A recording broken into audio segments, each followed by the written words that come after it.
Welcome back to Raunak classes.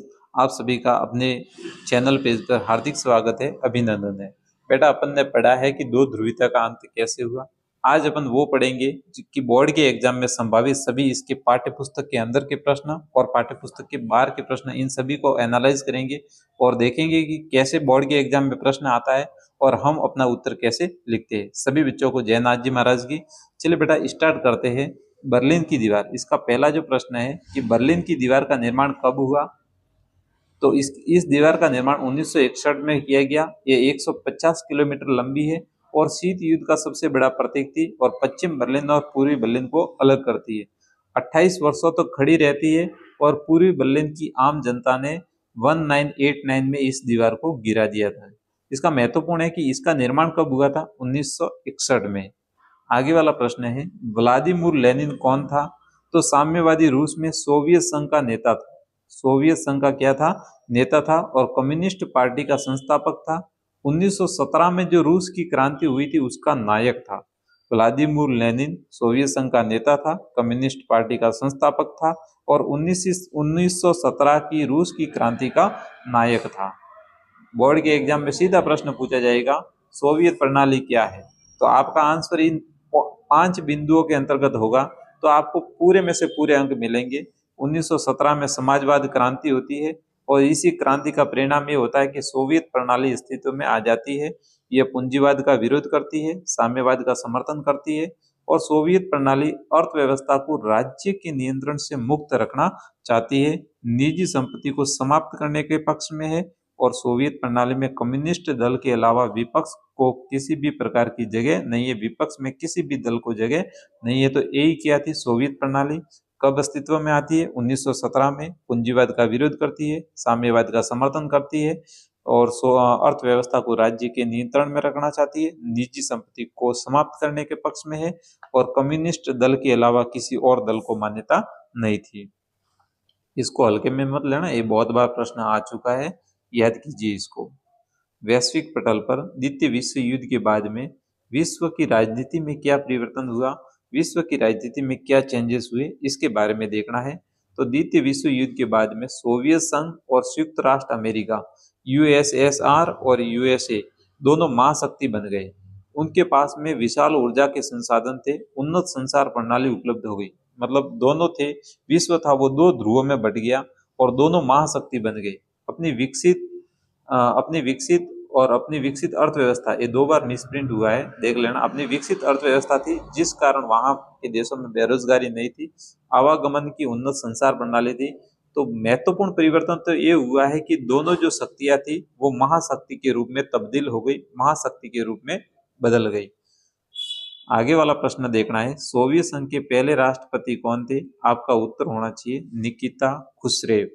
Mikhail Gorbachev कौन थे और सोवियत संघ में सुधार के लिए कौन कौन सी नीतियां अपनाई।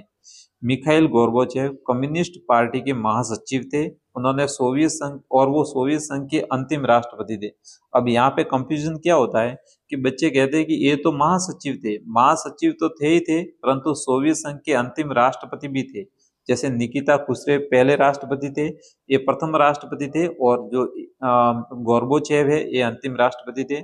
उन्होंने सोवियत संघ को पश्चिम देशों के बराबर लाने के लिए कुछ सुधार किए, उन्होंने पश्चिम देशों के साथ में अच्छे संबंध बनाए, उन्होंने हथियारों की होड़ को समाप्त किया, हथियारों की होड़ को समाप्त किया और सोवियत प्रणाली को लोकतांत्रिक रूप दिया। आर्थिक और सामाजिक सुधार करने के लिए मिखाइल गोर्बाचेव ने दो नीतियां लाई, पेरेस्ट्रोइका और ग्लासनोस्ट। इसका हिंदी में अर्थ होता है पुनर्रचना और खुलापन। सोवियत संघ के अंतिम राष्ट्रपति थे वो मिखाइल गोर्बाचेव थे, इसको ध्यान में रखना, एक कंफ्यूजन करेगा प्रश्न। रूस में लोगों द्वारा चुने जाने वाले पहले राष्ट्रपति कौन थे। तो बोरिस येल्त्सिन रूस में लोगों के द्वारा चुने जाने वाले पहले राष्ट्रपति थे। 1991 में चयनित होते हैं और 1999 तक अपने पद पर बने रहते हैं। किन कारणों से सोवियत रूस संघ का विघटन हुआ। सोवियत संघ की राजनीतिक व आर्थिक संस्थाएं अंदरूनी रूप से कमजोर हो गई थी और लोगों की आकांक्षाओं को पूरा करने में असमर्थ साबित हुई तथा सोवियत संघ का विघटन हो गया। उसकी राजनीतिक जो आर्थिक संस्था थी वो अंदरूनी रूप से कमजोर हो गई थी और लोगों की आकांक्षाओं को पूरा करने में असमर्थ थी और उसका विघटन हो गया। अर्थव्यवस्था में गतिरोध उत्पन्न होने के कारण उपभोक्ता वस्तुओं में कमी आई तथा आर्थिक दबाव का सामना यूएसआर नहीं झेल पाया और सोवियत संघ का विघटन हो गया। आबादी का एक बड़ा हिस्सा राज्य व्यवस्था को संदेह की दृष्टि से देखता था, तो जैसे ही उसको मौका मिला तो खुलेआम उसने विद्रोह कर दिया और सोवियत संघ की जो महत्वपूर्ण पार्टी थी कम्युनिस्ट पार्टी, जिसका जो संस्थापक था व्लादिमीर लेनिन, ये 70 वर्षों से सत्ता में थी। अब जनता के प्रति जवाबदेही नहीं रही, यह सत्तावादी हो गई, इसको सत्ता का घमंड हो गया। तो इस कारण प्रशासन में भ्रष्टाचार फैल गया, सत्ता का केंद्रीकरण हो गया।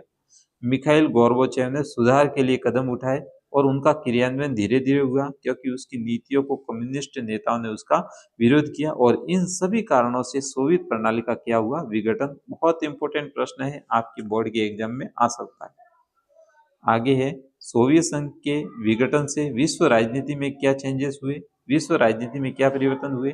क्या हम यह कह सकते हैं कि सोवियत संघ के विघटन से क्या परिणाम निकले। इन दोनों दोनों प्रश्नों का उत्तर एक ही होगा। सोवियत संघ का जैसे विघटन हुआ वैसे शीत युद्ध का अंत हो गया। जो शीत युद्ध प्रारंभ था दोनों देशों के बीच में, तो शीत युद्ध का अंत हो गया और लोगों के मस्तिष्क में विचारधारात्मक मुद्दा समाप्त हो गया। चारों तरफ शांति का वातावरण बन गया। ये तो पहला बिंदु आया समझ में। दूसरा है शीत युद्ध के अंत के समय विश्व के समक्ष दो संभावनाएं उभर करके आई। या तो एक ध्रुवीय विश्व बनेगा, मतलब जो शक्ति है वो शक्ति का साधक कौन बनेगा, यूएसए बनेगा, या फिर यूएसए के पास में शक्ति रहेगी, या फिर बहुध्रुवीय विश्व बनेगा और जो शक्ति के संबंध है उसमें क्या होगी, बदलाव होगी। विघटन सोवियत संघ के खेमे से बहुत सारे देशों का उदय हुआ, जिसमें पूर्वी यूरोप के जो देश थे वो नाटो संधि के द्वारा यूरोपियन संघ में मिल गए और मध्य एशिया के जो देश थे वो सोवियत रूस संघ के साथ में अपने संबंध बनाए रखे। ये ध्यान रखना, जो रूस है वो सोवियत संघ का उत्तराधिकारी राज्य था और जो इसका विघटन हुआ था वो 1991 में हुआ था। सोवियत संघ का विघटन कब हुआ था, 1991। कभी पूछ लेगा ये। आगे देखते बेटा, शॉक थेरेपी क्या थी। तो दो ध्रुवीयता का अंत हो गया, साथ में मध्य एशिया के गणराज्यों ने पूर्वी यूरोप के देशों ने मिल करके पूंजीवाद की और संक्रमण का एक मॉडल अपनाया और इसी मॉडल का नाम शॉक थेरेपी था। शॉक थेरेपी क्या था, जो सोवियत संघ का विघटन होता है तो उससे पूर्वी यूरोप और मध्य एशिया के देशों ने मिल करके साम्यवाद की और संक्रमण का एक मॉडल अपनाया और उसी का नाम था shock therapy. Shock therapy model अपनाने से किन किन समस्याओं का सामना करना पड़ा। इससे तीन परिणाम सामने आए, एक तो आर्थिक परिणाम, राजनीतिक परिणाम और सामाजिक परिणाम। क्या था आर्थिक परिणाम, अर्थव्यवस्था थी उसकी तहस नहस होगी, देशों की राज्य नियंत्रण का ढांचा सरमरा गया, सभी उद्योग थे वो पतन हो गए, रूबल में गिरावट आ गई, मुद्रास्फीति बढ़ गई, सामूहिक खेती प्रणाली समाप्त हो गई। ये जो परिणाम शॉक थेरेपी अपनाने से कौन से परिणाम निकले, आर्थिक। सामाजिक परिणाम में क्या निकलते, ज्यादातर लोग गरीब हो गए, मध्यम वर्ग समाज के हाशिए पर आ गया, समाज में माफिया वर्ग का उदय हो गया और अमीरों और गरीबों के बीच में जो खाई थी वो बढ़ गई। ये इसके सामाजिक परिणाम निकले।